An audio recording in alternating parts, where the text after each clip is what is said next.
योऽन्तः प्रविश्य मम वाचमिमां प्रसूप्तां सञ्जीवयत्यखिलशक्तिधरस्वधाम्नाम् अन्यांश्च हस्तचरणश्रवणत्वगादीन् प्राणान्नमो भगवते पुरुषाय तुभ्यं। नमो नमः। श्री द्वारकेश जय जगन्नाथ। आज जिस विषय पर हम चर्चा करेंगे वह विषय है वेदांत, वेद, उपनिषद, पुराण आदि शास्त्रों में गुरु का स्थान, गुरु की भूमिका अथवा तो गुरु की आवश्यकता है। पुस्तक से हम ज्ञान प्राप्त कर सकते हैं, जानकारी प्राप्त कर सकते हैं सब प्रकार की, कौन सी चीज़ का क्या मतलब होता है। लेकिन जब बात वेद की आती है, पुराण की आती है, उपनिषद की आती है, तो ये सब बातें जो है सिर्फ जानकारी के आधार पर हम जान नहीं सकते। उसके लिए गुरु की चरण ग्रहण करना ही पड़ेगा। जब तक हम गुरु के शरण में नहीं जाते और तद्विधि प्रणिपातेन परिप्रश्नेन सेवया उपदेक्षन्ति ते ज्ञानिनस्तत्त्वदर्शिनः, यह विधि विधान के साथ जब तक हम गुरु की सेवा नहीं करते, गुरु को देख के अपने आप हमारे हाथ जुड़ नहीं जाते, नमस्कार नहीं हो जाता, गुरु में श्रद्धा भक्ति और विश्वास का दृढ़त्व सिद्ध नहीं होता, तब तक हो सकता है किसी महापुरुष से आप उपदेश ग्रहण कर लो, सुन लो, लेकिन वह आपके हृदय में अंकुरित नहीं होगा। उसके लिए उस व्यक्ति में, सद्गुरु में विश्वास, श्रद्धा, भक्ति आदि की परिपूर्ण आवश्यकता है। स्वामी श्री अखंडानंद जी भागवत कथा सुना रहे थे भक्तों को व्यासपीठ से, तभी उड़िया बाबा जी वहाँ पधारे कथा में। अखंडानंद जी को सुना उड़िया बाबा ने। उड़िया बाबा के बारे में महाराज श्री ने पहले जाना था और प्रभावित थे उड़िया बाबा से। तो कथा की पूर्णाहुति के अनंतर पूज्य बाबा जी से मिले, उसको प्रणाम किया और जिज्ञासावश्यक प्रश्न किया अखंडानंद जी ने उड़िया बाबा से कि क्या प्रयोजन होता है कि जिससे पुनर्जन्म होता है। पुण्य से पुनर्जन्म होता है, पाप से पुनर्जन्म होता है। वेदांत के अलग अलग सूत्र के द्वारा ये प्रश्न उड़िया बाबा को सुनाया अखंडानंद जी ने। देखो अब गुरु की क्या आवश्यकता है वेदांत में, इस बात को समझाने के लिए मैं एक बात कह रहा हूँ। उड़िया बाबा ने कहा कि ये मनुष्य जन्म है ना, वो बहुत ही दुर्लभ है। तो इस जन्म को पाकर अगर कुछ करना ही है, कुछ जानना ही है, तो ये जानने में समय व्यतीत मत करो कि क्या करने से पुनर्जन्म होता है, बल्कि यह जानने की चेष्टा करो, ये जानने का प्रयास करो कि क्या करने से, क्या जानने से पुनर्जन्म ना हो। बहुत गंभीर बात है। जितना इसको हम चिंतन में लाएंगे उतना अलग अलग भाव हमको दृष्टिगोचर होते दिखाई देंगे। तो ये भूमिका होती है गुरु की। ये बात पुस्तक पढ़ने से नहीं आती। देखो पुस्तक का मैं पर्सनली, मेरी विवेक बुद्धि क्षीण हो जाती है, शिथिल हो जाती है। मैंने ऐसे ऐसे पुस्तक रख लिए हैं, खरीद रखे हैं, जिसके अगले 5 साल तक मुझे कोई आवश्यकता नहीं है। पुस्तक को देखता हूँ तो मुझे अच्छा लगता है, सिर्फ देखना ही।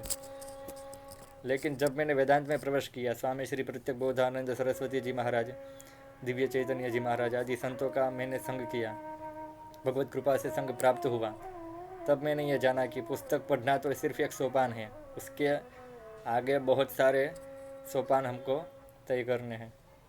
सिर्फ पुस्तक पढ़ने से ये जो महावाक्य है उसका अर्थ तो हमको समझ आ जाएगा कि अहम ब्रह्मास्मि का अर्थ क्या होता है, तत्वमसि का अर्थ क्या होता है, प्रज्ञानम ब्रह्म का अर्थ क्या होता है।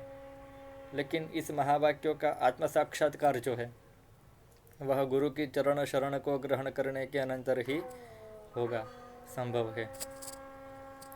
तो गुरु की आवश्यकता क्यों है? जैसा कि मैंने महाराज श्री का दृष्टांत दिया कि उसकी शैली ऐसी होती है, सामने वाले को समझ में आ जाए उस शैली से वह उस बात को, सिद्धांत को रखते हैं। वेदांत का अगर कोई हृदय उद्गादित सिद्धांत है तो वह है ब्रह्मैक्य। ये आपको समझ में आ गया, मतलब सब समझ में आ गया। मया ततमिदं सर्वं जगदव्यक्त मूर्तिना, यह सब कृष्ण के महावाक्य है।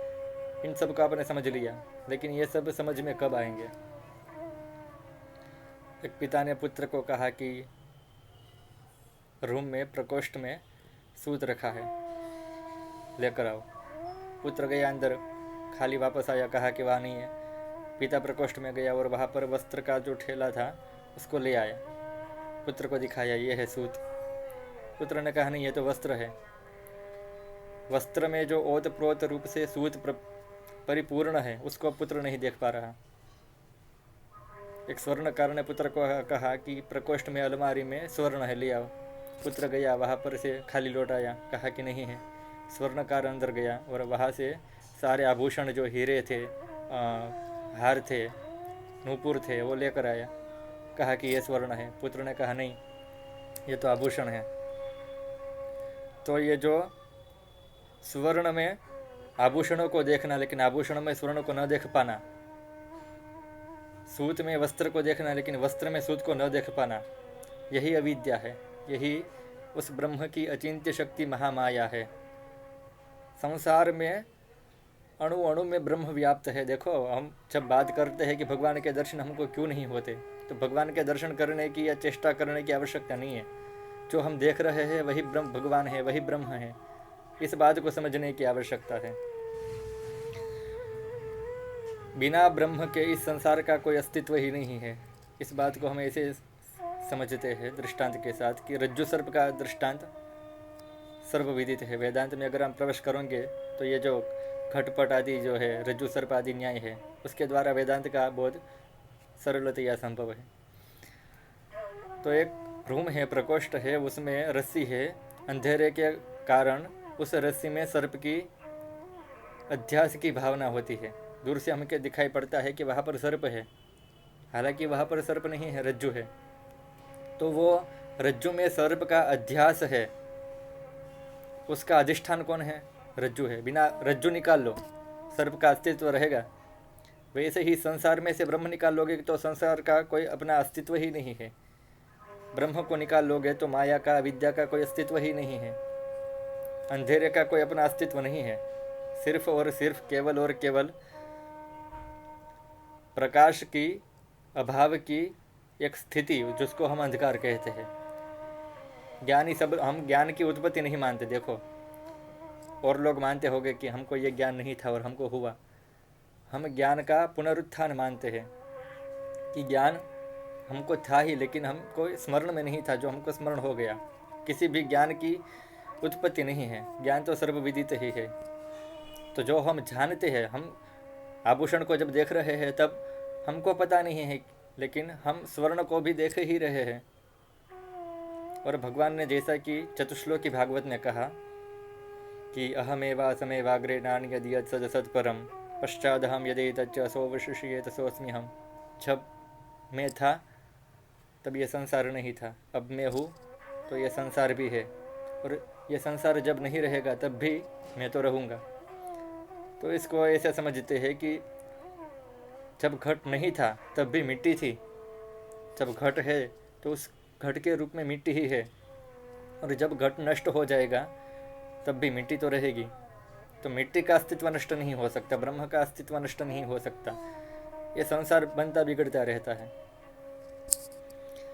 तो कहने का तात्पर्य है कि रज्जु तो सत्य है, उसमें सर्प का जो अध्यास है, जो हमारे द्वारा हुआ है, वह असत्य है, वह मिथ्या है।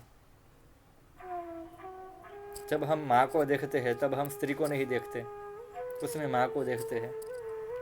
अन्य लोगों को उसमें स्त्री दिखाई दे रही है, लेकिन हमको उसमें माँ दिखाई दे रही है। जब हम अपनी बहन को देखते हैं तो उसमें स्त्री नहीं दिखाई देती, उसमें बहन दिखाई देती है। देखो, स्त्री शरीर एक ही है।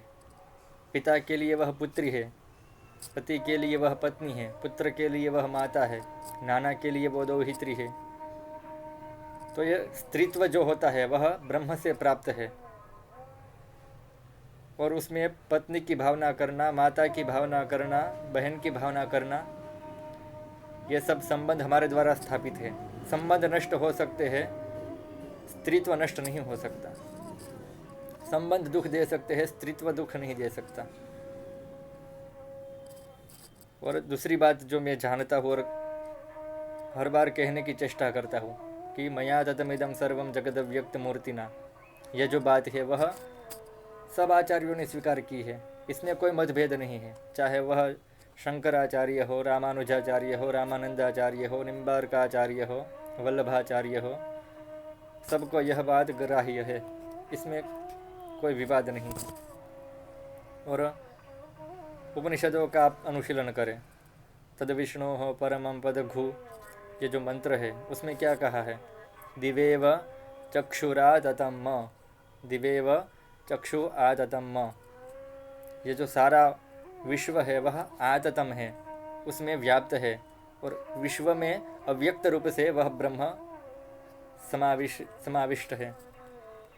और दूसरी बात, दूसरे दृष्टांत से समझे तो ये जो सूर्य है उसको हम देखते हैं, लेकिन कब देखते हैं?